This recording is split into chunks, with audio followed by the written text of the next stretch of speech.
दोस्तों, आज की इस वीडियो में हम लोग कुछ इलेक्ट्रीशियन से पूछे जाने वाले महत्वपूर्ण प्रश्नों को देखेंगे जो अक्सर इंटरव्यू में पूछ लिए जाते हैं। तो अगर आप इन सारे प्रश्नों के जवाब आप जानेंगे तो काफ़ी हद तक उम्मीद है कि आप इलेक्ट्रीशियन के इंटरव्यू में सफल हो जाएंगे। तो आइए जान लेते हैं। कुछ क्वेश्चंस हैं कि देखिए, मेगर क्या है, इसका प्रयोग क्यों किया जाता है। दूसरा है स्टार डेल्टा स्टार्टर क्यों प्रयोग करते हैं। ईएलसीबी और एमसीबी में क्या अंतर होता है। DC series motor no load पर क्यों नहीं चलाना चाहिए और यूनिवर्सल मोटर क्या होती है। आइए इनके एक एक करके जवाबों को जानते हैं।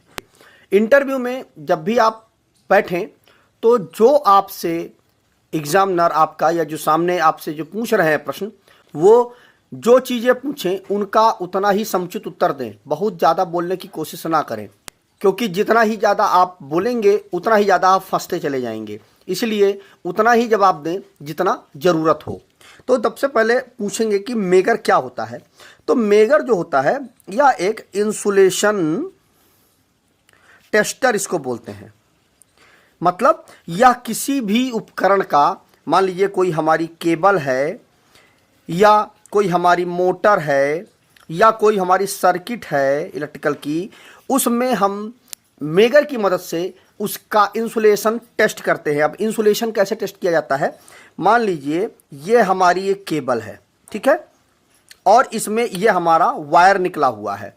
देखिए, जैसे कि एग्जांपल ले लेते हैं। अब ये हमारा केबल है, इसमें ये वायर निकला हुआ है। अब इसको हम मेगर की मदद से चेक करेंगे। तो मेगर में जैसा कि आप स्क्रीन पर देख रहे हैं, इसमें दो लीडें होती हैं। इस तरह से दो लीडें होती हैं। या मेगर हमारा 250 वोल्ट का भी होता है, 500 वोल्ट का भी होता है, ठीक है, 1000 वोल्ट का भी होता है, ठीक है।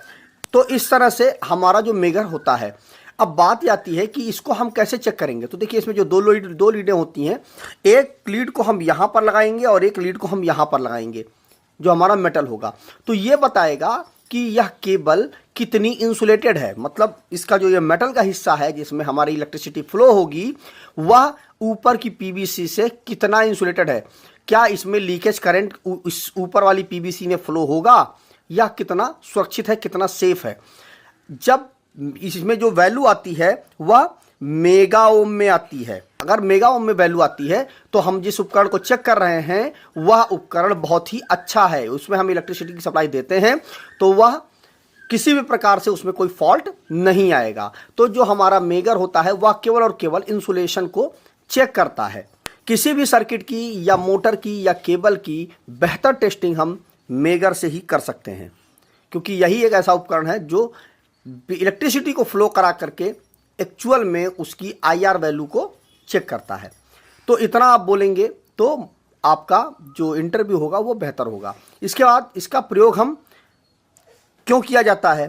तो जो हमारा मेगर होता है उसका टेस्टिंग मैंने जैसे बताया आपको कि यह केवल और केवल आईआर वैल्यू को चेक करने के लिए किया जाता है कि वह उपकरण कितना इंसुलेटेड है। उसमें यदि हम इलेक्ट्रिसिटी देते हैं तो उसमें कोई फॉल्ट नहीं होगा। स्टार डेल्टा स्टार्टर का प्रयोग क्यों करते हैं। तो देखिए, स्टार डेल्टा जो स्टार्टर होता है उसमें हम मोटर की स्टार्टिंग करंट को हम कंट्रोल करने के लिए हम स्टार डेल्टा स्टार्टर का प्रयोग करते हैं। मतलब मोटर की जो स्टार्टिंग करंट है, क्योंकि जब मोटर हमारी स्टार्ट होती है तो उसमें हाई करंट का फ्लो होता है,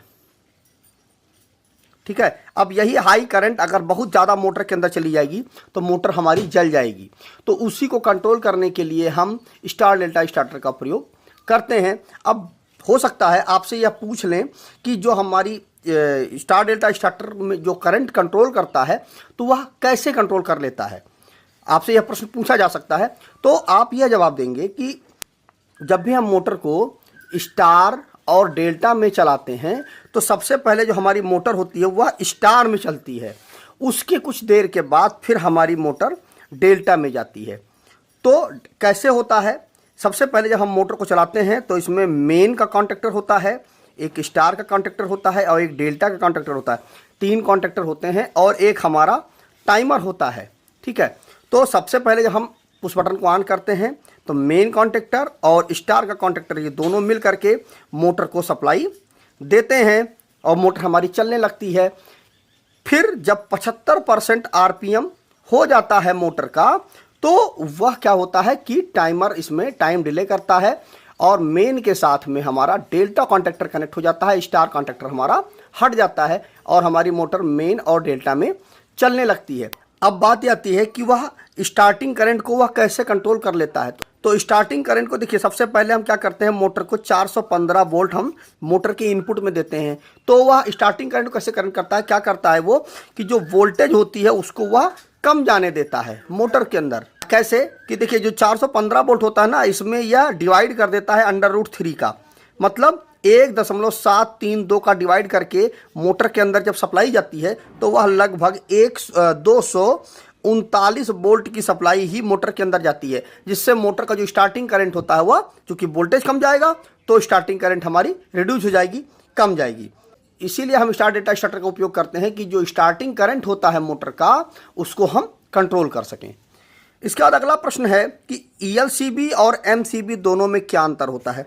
देखिए, ELCB जो होती है वह अर्थ लीकेज से सेफ्टी प्रदान करता है। किसी प्रकार की अगर लीकेज करंट फ्लो हो रही है तो वह सर्किट को बंद कर देगा, मतलब कुल मिलाकर के यह करंट को सेंस करता है, जो हमारा ELCB होता है, ठीक है। और जो हमारी MCB होती है यह क्या करती है, ओवर करंट को सेंस करती है,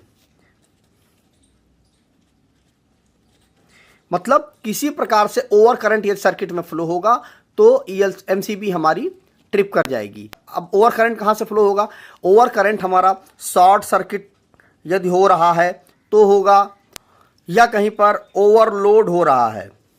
कुल मिलाकर के बात ये हुई, जब सर्किट में ओवर करंट की स्थिति आएगी तभी हमारा MCB वर्क करेगा, और जब अर्थ लीकेज की समय आएगा, मतलब किसी प्रकार से कोई लीकेज करंट फ्लो होगी, तब हमारी ELCB वर्क करेगी, वह सर्किट को ट्रिप करा देगी। तो दोनों में यही अंतर है कि यह लीकेज पे काम करती है और यह ओवर करंट पर काम करती है। अब आपसे यह भी पूछ सकते हैं कि ELCB का पूरा नाम क्या है और MCB का पूरा नाम क्या है। तो ELCB का पूरा नाम है अर्थ लीकेज सर्किट ब्रेकर, और MCB का मिनिएचर सर्किट ब्रेकर, इसका फुल फॉर्म होता है। तो इस तरह से आप ELCB और MCB में अंतर बता सकते हैं। अब अगला क्वेश्चन क्या था कि DC सीरीज मोटर को नो लोड पर हम क्यों नहीं चलाते हैं। देखिए, जो हमारी DC सीरीज मोटर होती है, इसका स्टार्टिंग टार्क जो होता है वह बहुत ज़्यादा होता है, ठीक है। मतलब जैसे ही आप इसको स्टार्ट करेंगे, इसका जो RPM होगा वो बहुत ज़्यादा तेज़ी से बढ़ेगा। अब अगर आपने इसको नो लोड पर चला दिया तो ये क्या होगा, इसकी जो स्पीड होगी वो अनलिमिटेड हो जाएगी और यह मोटर टूट जाएगी, उखड़ जाएगी, इसके जो पल्ले होते हैं वो सारी की सारी चीज़ें डैमेज हो जाएंगी। इसीलिए DC सीरीज मोटर को कभी भी नो लोड पर नहीं चलाना चाहिए। अब आपसे ये भी पूछ सकते हैं कि DC सीरीज मोटर को कहाँ पर हम उपयोग करते हैं। तो DC सीरीज मोटर को हम ट्रेन में उपयोग कर सकते हैं, करते हैं, लिफ्ट में हम उपयोग करते हैं, या एलिवेटर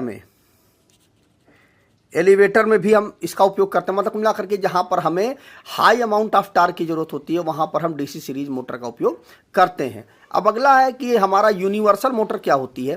तो देखिए, यूनिवर्सल जो मोटर हमारी होती है यह एकमात्र ऐसी मोटर है जो AC सप्लाई पर और DC सप्लाई दोनों सप्लाई पर यह मोटर वर्क करती है। मतलब AC सप्लाई देंगे तो भी मोटर चलेगी और DC सप्लाई देंगे तो भी हमारी मोटर वर्क करेगी। इसका भी हमारा जो स्टार्टिंग टार्क होता है वह बहुत ज़्यादा होता है, जो हमारी यूनिवर्सल मोटर होती है। इसीलिए इसको AC का सीरीज मोटर भी बोला जाता है, जो हमारी यूनिवर्सल मोटर होती है। इसका जो RPM होता है वह लगभग 25,000 RPM तक यह मोटर हमारी हो जाती है, मतलब आती है, मार्केट में उपलब्ध है हमारे पास। 25,000 RPM तक इसको हम ले सकते हैं। यह अधिकतर कहाँ पर उपयोग होती है, मिक्सी में इसका उपयोग किया जाता है, जो ड्रिल मशीन होती है उसमें इसका उपयोग किया जाता है, ग्राइंडर में भी इसका उपयोग किया जाता है। तो इन सारी जगहों पर हम यूनिवर्सल मोटर का उपयोग करते हैं। तो इस तरह से आप इन 5 क्वेश्चनों के जवाब अच्छे से दे सकते हैं, जिससे आपका इंप्रेशन अच्छा होगा। तो मुझे उम्मीद है वीडियो आपको अच्छा लगा होगा। वीडियो अगर अच्छा लगा हो तो वीडियो को शेयर कर दीजिएगा अपने दोस्तों के साथ, जिससे उनको भी यह पूरा का पूरा टॉपिक कॉन्सेप्ट अच्छे से क्लियर हो जाए और ये क्वेश्चन अच्छे से उनको क्लियर हो जाए। यदि कभी उनसे इंटरव्यू में क्वेश्चन पूछा जाता है तो आसानी से जवाब दे पाएँ। तो आज की इस वीडियो में बस इतना ही। नमस्कार दोस्तों।